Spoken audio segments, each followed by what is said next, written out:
नमस्कार, स्वागत है आपका फेडरल देश में। मैं हूं नीलू व्यास। आज बिहार में एक नया युग शुरू हुआ। नीतीश का जो युग था वो खत्म हुआ। आज नीतीश कुमार ने अपने पद से इस्तीफा दे दिया और सम्राट चौधरी अब बीजेपी के नए बिहार के मुख्यमंत्री बनेंगे। अब सवाल ये उठता है कि आज अच्छा तो नहीं लगा होगा नीतीश कुमार को, क्योंकि वो नहीं चाहते थे कि मुख्यमंत्री पद उनको गंवाना पड़े और छोड़कर, और वो भी वो स्पेस बीजेपी को दे दे। लेकिन जो सबसे बड़ा सवाल है वो यही है कि बीजेपी का मुख्यमंत्री भले ही बैठ गया हो, लेकिन जेडीयू क्या कोई खेल कर सकता है? कितनी स्थिर रहेगी बीजेपी की ये सरकार या बीजेपी के मुख्यमंत्री, और शासन और प्रशासन में क्या चुनौतियां होंगी? आज इस पर हम चर्चा करेंगे। और कल शपथ ग्रहण समारोह है जिसमें बताया जा रहा है कि प्रधानमंत्री भी शायद जाएंगे। और लेकिन कितनी स्थिर होगी सम्राट चौधरी की सरकार, ये हमें समझना होगा। आज हमारे साथ दीपक कोचगवे जी हैं, वरिष्ठ पत्रकार, पॉलिटिकल कमेंटेटर, आपका स्वागत है। हमारे साथ गगन गौरव हैं जो कि राजनीतिक विश्लेषक हैं, आपका भी स्वागत है। दीपक जी से शुरू करूंगी कि दीपक जी, क्या आज नीतीश का युग का अंत आप देख रहे हैं और बीजेपी की एक नई पारी बिहार में शुरू होती हुई दिख रही है? देखिए, नीतीश के युग का अंत तो मैं नहीं देख रहा। और ये जो पारी शुरू हुई बीजेपी की, अथक प्रयास के बाद इतिहास बनाने का मौका आया, तो वो भी बैसाखी पर। अगर अगर वो अकेले चुनाव लड़कर अपना मुख्यमंत्री बनाते तो बात आती कि उन्होंने मुख्यमंत्री बनाया। तो मैं ये समझता हूं कि नीतीश के युग के अंत की बात अभी नहीं कर सकते। नीतीश के पास इतनी संख्या बल है, और चाहे वो बिहार में विधानसभा में हो, राज्यसभा में हो, लोकसभा के 12 लोग हैं। नीतीश कुमार, ये जरूर समझता हूं कि नीतीश कुमार बहुत खुश नहीं है। बहुत बॉडी लैंग्वेज या उनका जो चेहरा है, जिस तरह से उदास है, कहीं ना कहीं लगता है कि किसी घोर परिस्थिति में उन्होंने ये निर्णय लिया है। और जिस तरह से उनके पार्टी के लोग रो रहे हैं, अशोक चौधरी फूट फूट कर रो रहे हैं, रुमाल पोछ पोछ के रो रहे हैं, उनके बगल में राम कृपाल भी खिसक रहे हैं, तो हमें लगता है कि अगर इतनी ही बात है तो इसका प्रोटेस्ट क्यों नहीं कर रहे हैं, कि आखिर आप क्यों हटा रहे हैं, ऐसा सवाल आप क्यों नहीं कर रहे। ये है कि कार्यकर्ता दुखी, नेता दुखी, मुख्यमंत्री का फेशियल जो एक्सप्रेशन है वो दिखता है कि वो दुखी। मगर नीतीश कुमार जब ये बात कहते हैं कि मैं चारों सदनों का सदस्य होना चाहता हूं, ये बात पहली बार कह रहे हैं वो। और हमें लगता है कि पहले भी चुनाव के बाद अगर वो चीफ मिनिस्टर नहीं बनते, वो कहते कि मैं सदन का सदस्य बनूंगा, आप बीजेपी बना दो। मगर बीजेपी के फेस नीतीश के फेस पर चुनाव लड़कर नरेंद्र मोदी ने तो हर मंच पे कहा कि नीतीश कुमार ही चीफ मिनिस्टर होंगे जनता को, मगर ये नहीं कहा कि नीतीश कुमार 3 महीने के लिए हो, ये कहा कि वही होंगे। तो ये कुछ जिस तरह का मूव हुआ है, और जिस तरह से सम्राट चौधरी को आज सफलता मिल गई है, मुख्यमंत्री के चेहरे के रूप में अब उभर गए हैं, और कल उनका शपथ होगा। शपथ होने के बाद उनके पास बहुत हर्डल है, कैसे वो सरकार चलाएंगे। वित्तीय हालत ठीक नहीं, और जिस तरह से लोगों को किसान योजनाओं, किसान को देना है, छात्रों को देना है, तो ये एक बड़ा प्रॉब्लम होगा उनको सरकार चलाने में। हाँ, सरकार चलाने में उनको एक और प्रॉब्लम होगा। एक बात, केंद्रीय नेतृत्व से उनसे बात करनी होगी कोई डिसीजन लेने के लिए, दूसरे बगल में नीतीश कुमार है, तो दोनों के बीच वो सैंडविच हो गए।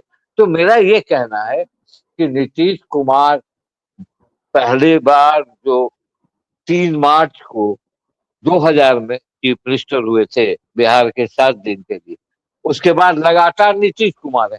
नीतीश कुमार ने हमेशा त्याग पत्र दिया था कुर्सी पाने के लिए। 2 बार दिया त्याग पत्र कुर्सी खोने के लिए। एक बार उन्होंने दिया जीतन राम मांझी के समय में, 14-15 में दिया, और उस समय वो मुख्यमंत्री पद से हट गए, जीतन राम मांझी बन गए मुख्यमंत्री। और अबर उन्होंने दिया, खो दिया कुर्सी सम्राट चौधरी के नाम पर।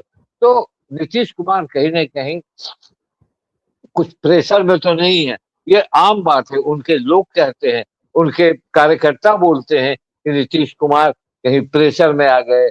बहुत सारे लोग बहुत तरह की बात भी करते हैं। मुझे लगता है कि अब नीतीश कुमार का केंद्र होगा निशांत कुमार। अगर निशांत कुमार को वो नहीं मना पाते हैं तो पार्टी का अस्तित्व खराब खत्म होगा।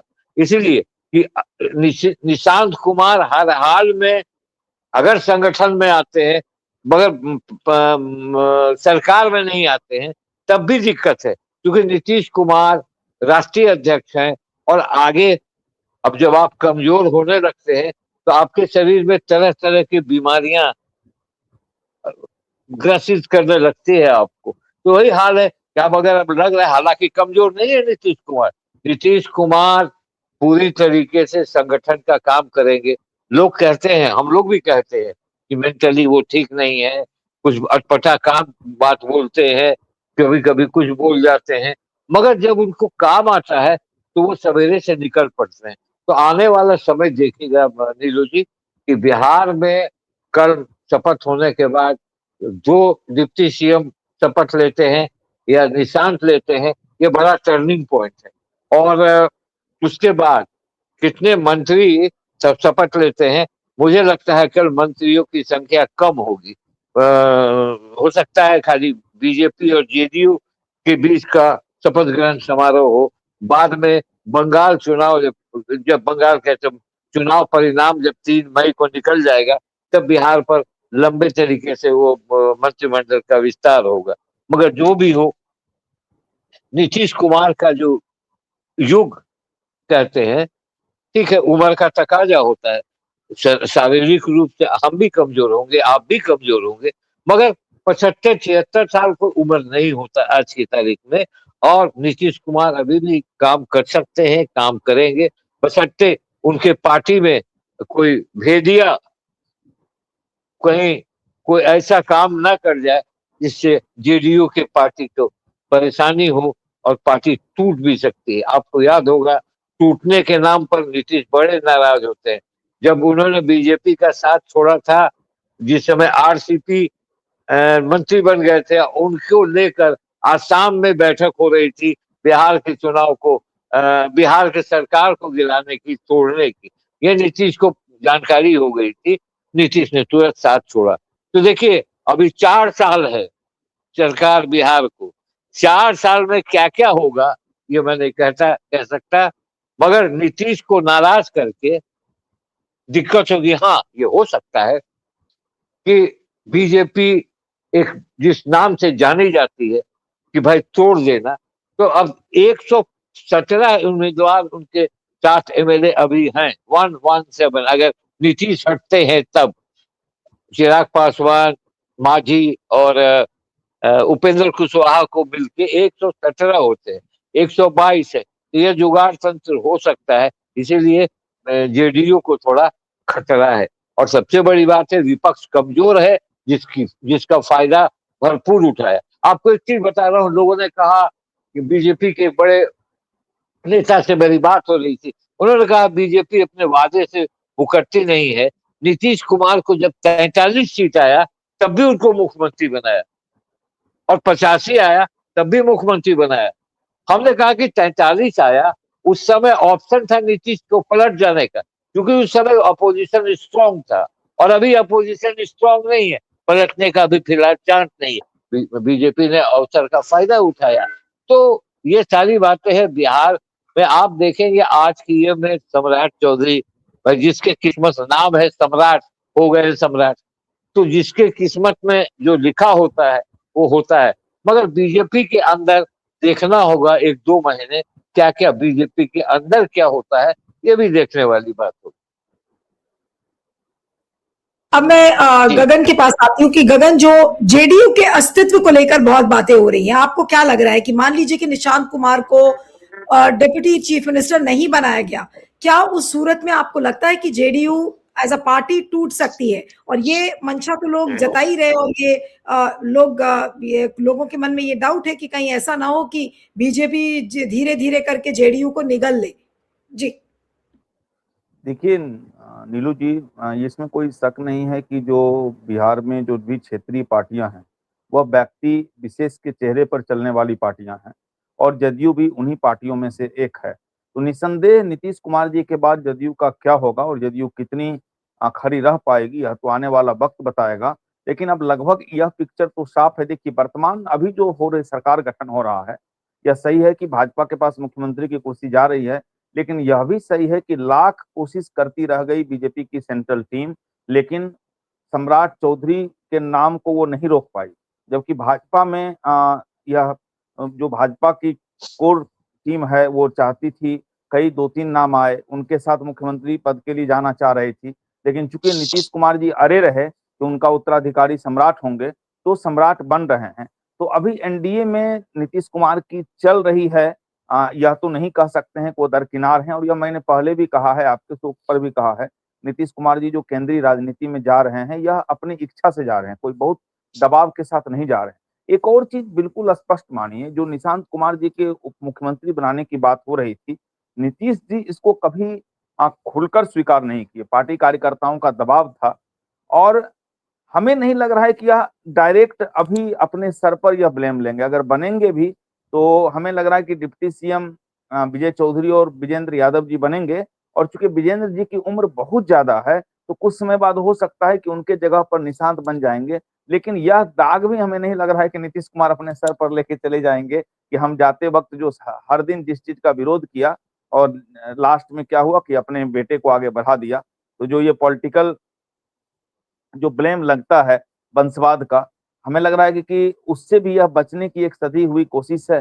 कहा जा रहा है निशांत भी रिफ्यूज कर रहे हैं कि नहीं, हम अभी उप मुख्यमंत्री का पद स्वीकार नहीं करेंगे। तो अभी जो जहां से हम लोग देख पा रहे हैं, जो सूत्र हमारे पास आ रहे हैं कि जो जदयू की तरफ से 2 डिप्टी सीएम होंगे, एक विजेंद्र यादव जी होंगे और एक विजय चौधरी जी होंगे। तो अभी तो यही चल रहा है।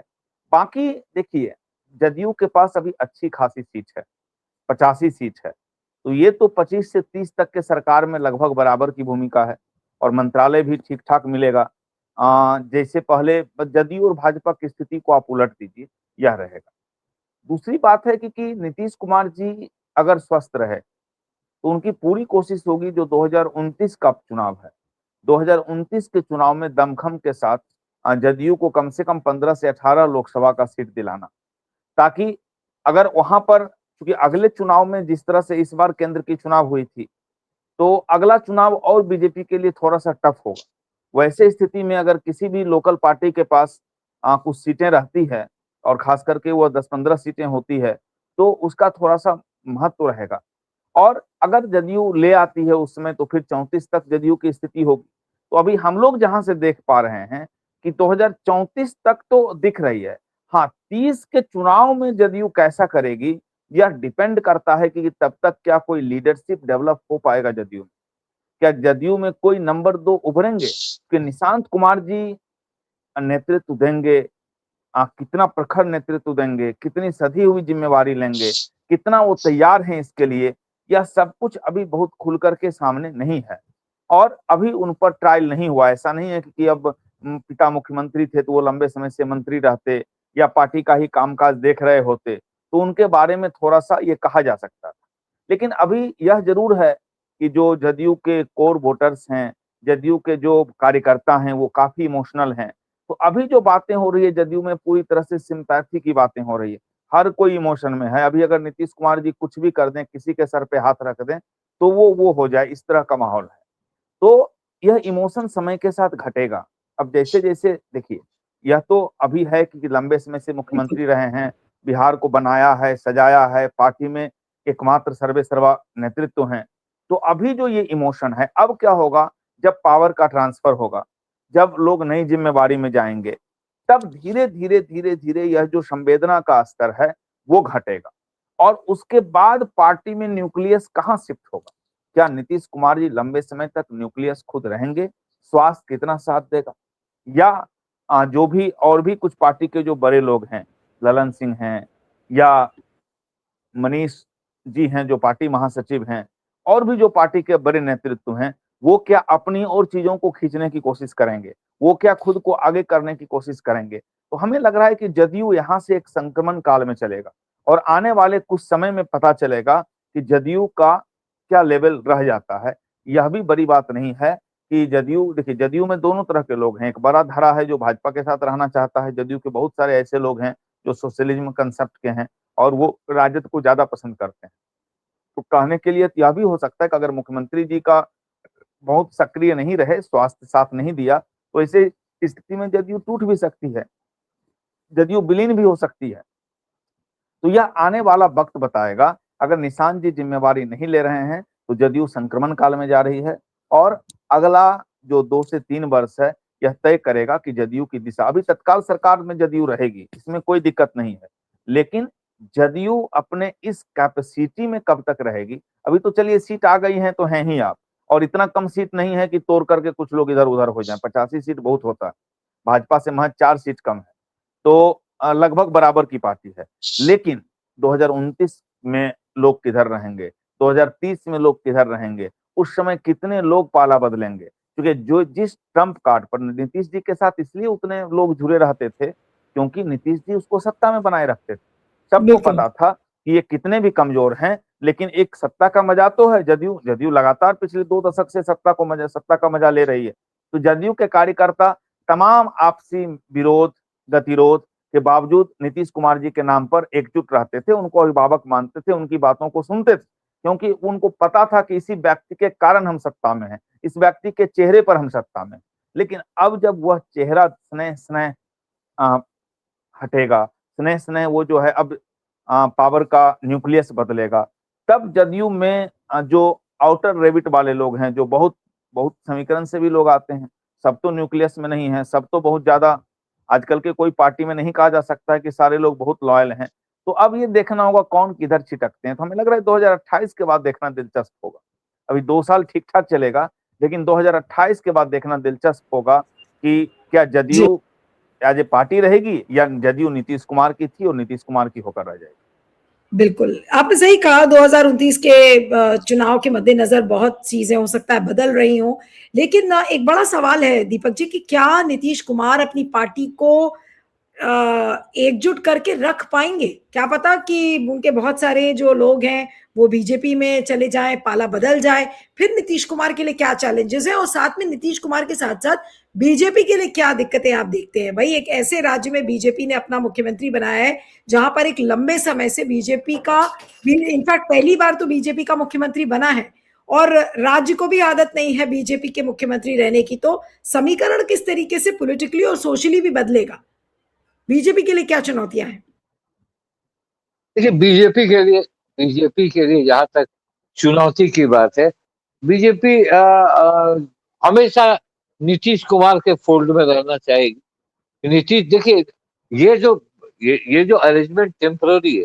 बीजेपी को जो 29 में चुनाव होगा पार्लियामेंट का, ऐसा नीतीश कुमार का वोट जो है वो उनके लिए वरदान होता है, क्योंकि अगर नीतीश कुमार उनके साथ नहीं होंगे तो फिर लोकसभा के चुनाव में उन्हें दिक्कत होगी।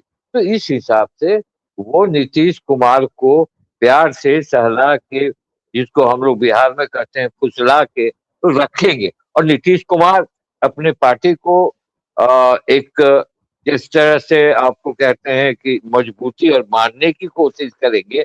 अभी ऐसा कुछ नहीं हुआ कि उनकी पार्टी बिखर जाएगी, उनकी पार्टी टूट जाएगी, ऐसा कुछ मुझे नहीं दिखता। हाँ, बीजेपी का जो स्टाइल रहा है ऑपरेशन लोटस का, वो अलग है। कहीं वो होने लगा, अभी नहीं होगा, क्योंकि एकदम बीजेपी इस बात को मानती है कि नीतीश के वोट से अति पिछड़ा पिछड़ा फिर आपको लव कुछ जो भी उनका वोट है, वो वोट है, वो वोट ट्रांसफर होता है बीजेपी को। बीजेपी मानती है कि वो सहज है, दोस्ती जो उनकी है बड़ा नॉर्मल है, बहुत अच्छी दोस्ती है। मगर जो रूपरेखा है बीजेपी की, उसमें नीतीश कुमार को अपने कुछ लोगों से सचेत होना होगा। जो लोग चाह रहे, जो लोग, देखिए, बीजेपी ने शुरू किया खेला, अगर उन्हें राज्यसभा भेजा, ये नीतीश कुमार के भलमनसी थी वो कहे कि मुझे चारों शब्दों में जाना है, अंदर क्या चल रहा होगा तो वही जान रहे होंगे। मगर इनका ओथ हुआ और जनता दल यूनाइटेड से भी नहीं निकाले गए हरिवंश जी, निकाले नहीं गए।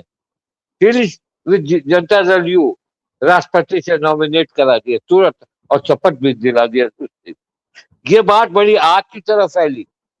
ये बीजेपी का जो स्टाइल है, ये इस स्टाइल में नीतीश उखड़ जाते हैं, और कभी उखड़ जाते हैं तो फिर वो उखड़ जाते हैं, तो फिर वो दिक्कत हो जाएगी इनको बीजेपी। ठीक है, तोड़ेंगे, क्योंकि बहुमत जब नीतीश के साथ आए, नीतीश ने बीजेपी को बिहार में इस्टेब्लिश कर दिया।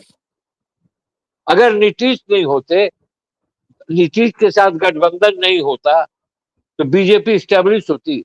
आप देखिए कैसे कैसे इनकी सीटें बढ़ी हैं, कभी 71, कभी 54, अब 76, फिर अब देखिए 89।